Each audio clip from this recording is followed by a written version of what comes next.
Achèvement de la première mission. Dans la vidéo précédente, on se souvient que le peuple juif de Lystre a retourné la population contre Paul et l'a même lapidé, le laissant pour mort en dehors des limites de la ville.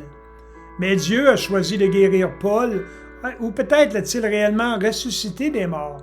Dans les deux cas, cela semble être un miracle. La Bible nous dit que Paul se leva et entra dans la ville, et le lendemain, il partit avec Barnabé pour Derbe.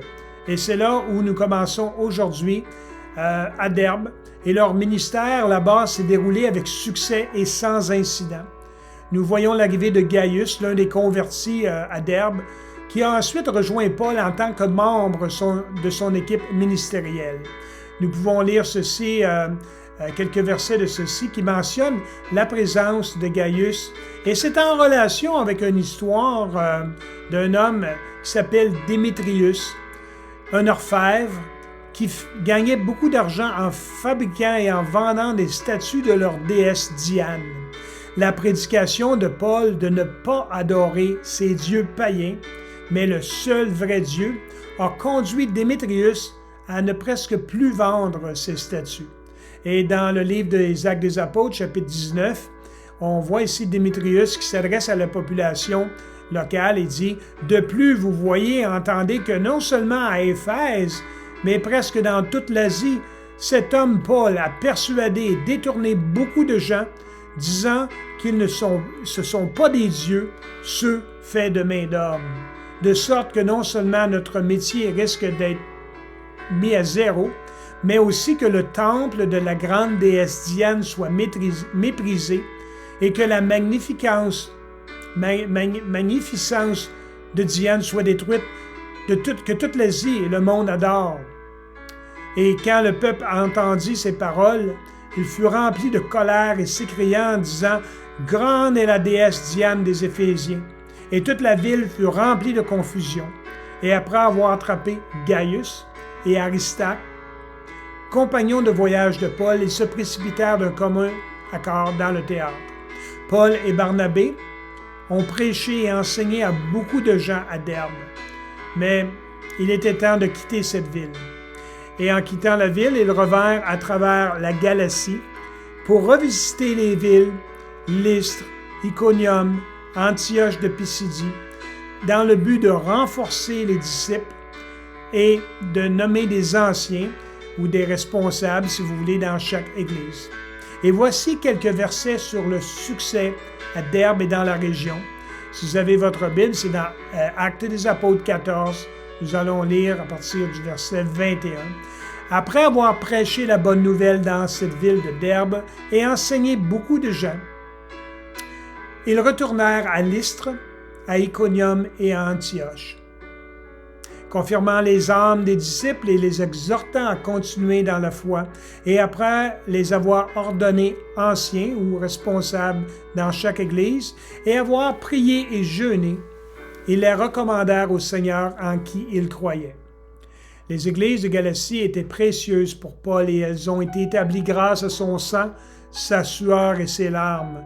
Et Paul, justement, réfléchissant sur cette partie de sa vie, lorsqu'il écrivit plus tard à Timothée, dans sa seconde lettre à Timothée, il lui dit que le Seigneur l'avait néanmoins sauvé de ses persécutions et de ses souffrances pour encourager Timothée que dans les épreuves, garde la foi.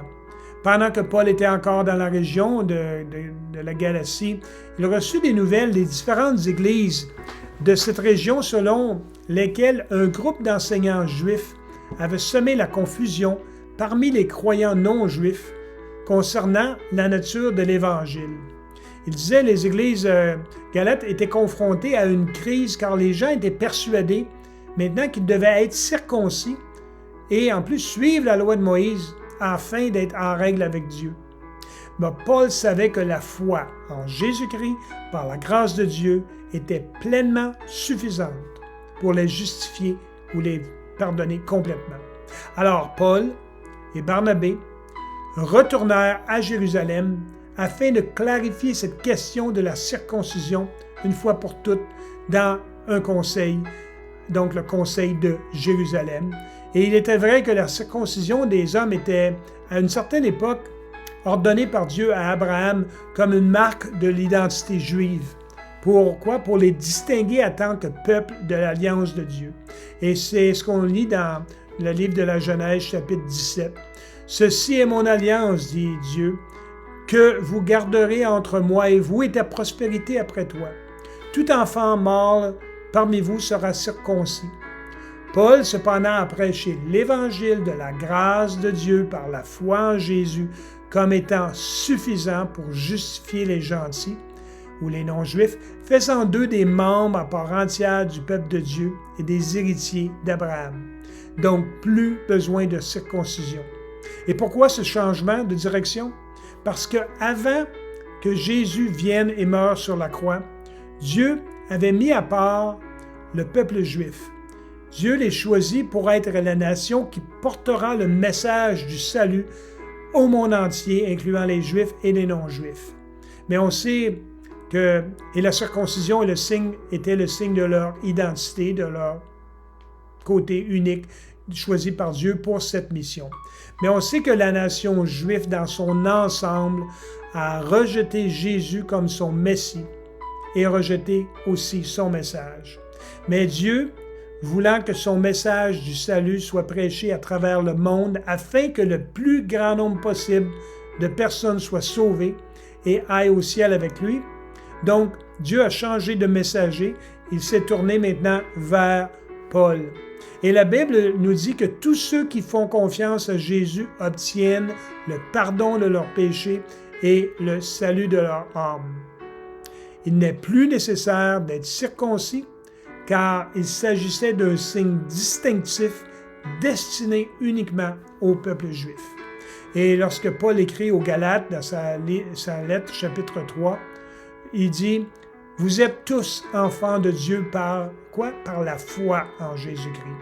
Il n'y a ni juif, ni non-juif, il n'y a ni esclave, ni libre, ni mâle, ni femelle, vous êtes tous un en Jésus-Christ. Et si vous êtes à Jésus-Christ, alors vous êtes la postérité d'Abraham et vous êtes héritier selon sa promesse. Afin de clarifier la nouvelle alliance de Dieu concernant les sauvés, donc par la grâce de Dieu, par leur foi seule, Paul et Barnabé et certains habitants de la région de Galatie devaient maintenant monter à Jérusalem et régler cette question de la circoncision pour les nouveaux croyants non-juifs. Et nous lisons ceci dans le livre des Actes des Apôtres, chapitre 15. Paul et Barnabé, ayant eu de grandes disputes avec les Juifs locaux en Galatie, donc ils décidèrent que Paul, Barnabé et quelques autres d'entre eux monteraient à Jérusalem vers les apôtres et les anciens au sujet de cette question. Et lorsqu'ils furent arrivés à Jérusalem, ils furent reçus par l'Église, par les apôtres et par les anciens, et ils racontèrent tout ce que Dieu avait fait avec eux dans la région de la Galatie. Mais se levèrent certains membres de la secte des pharisiens qui disaient « Non, il faut que les gens soient circoncis et il faut qu'ils observent la loi de Moïse. » Et les apôtres et les anciens se réunirent pour réfléchir à cette question. Et comme il y avait eu beaucoup de disputes, Pierre, se levant à un moment donné, il dit « Écoutez, hommes, frères, vous savez comment il y a longtemps, Dieu a fait un choix parmi nous pour que les païens ou les non-juifs entendent par ma bouche la parole de l'Évangile et qu'ils croient. » Et Pierre faisait référence ici à Cornélius et à sa famille qui ne sont pas juifs. Et c'est rapporté dans le livre des Actes des Apôtres, chapitre 10. Et c'est dit, et Dieu, c'est Pierre qui parle, et Dieu qui connaît les cœurs leur a rendu témoignage, leur donnant le Saint-Esprit, comme il l'a fait à nous. Pierre était même étonné que le Saint-Esprit soit donné également aux non-juifs, sans aucune qualification, c'est-à-dire sans être circoncis. Il a conclu donc que Dieu ne faisait aucune distinction entre les Juifs et les non-Juifs, puisqu'ils ont reçu le Saint-Esprit. Comment? Sur la seule base de la foi. Ainsi, toute la foule garda le silence, et maintenant, il donna audience à Barnabé et à Paul, qui déclara les miracles et les prodiges que Dieu avait opérés parmi les païens en Galatie. La conclusion de la réunion a été prononcée par Jacques qui dit « OK, nous ne devons donc pas causer de difficultés aux païens ou aux non-juifs qui mettent leur foi en Jésus, qui se tournent vers Dieu. » Et dans le livre des Actes des Apôtres, chapitre 15, Jacques déclare « Ainsi, ma décision est de ne pas troubler les païens qui se sont tournés vers Dieu. En d'autres termes, les non-juifs n'ont pas besoin d'être circoncis. Tout ce qu'ils ont besoin, c'est de mettre leur foi en Jésus. » Notez que c'est encore aujourd'hui la seule manière d'être sauvé pour quiconque. Faites confiance au sacrifice de Jésus sur la croix pour le pardon de vos péchés. Cela dit, Jacques donna cependant quelques directives aux non-juifs. Il dit, OK, on va leur écrire pour leur dire de s'abstenir de la pollution des idoles, de la fornication et de manger des animaux étouffés et du sang.